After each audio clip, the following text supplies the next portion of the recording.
So the difference between autologous and exogenous stem cells. So autologous just means stem cells from our own body. Exogenous means we've got an external source of stem cells that we are injecting back into the body. So we've talked a little bit about Wharton's jelly, amniotic tissue, placental tissue, umbilical cord. And so those are exogenous stem cells and exogenous tissue. We can do autologous stem cells. So believe it or not, in our body, we have adipocytes, stem cells in our fat tissue, and we also have stem cells in our bone marrow.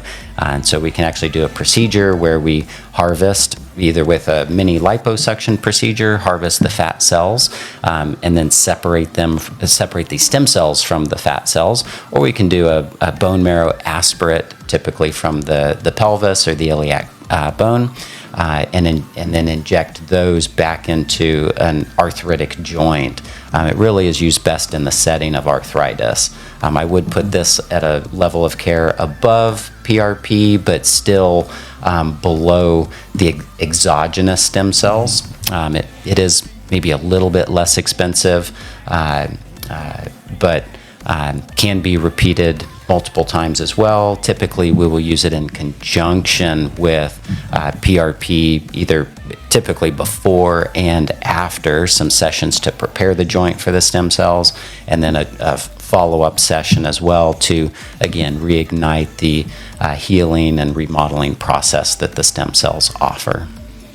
It's good to note that some people are apprehensive to use like an umbilical stem cell because it's not from their own body.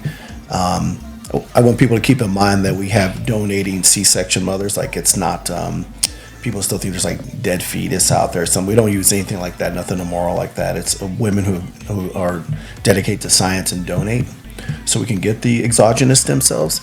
And also that the autologous is a great option, again, on the level of care if you want slightly below like your Wharton's jelly, but a very effective care or treatment, you can use that, or PRP and up. It's important to know.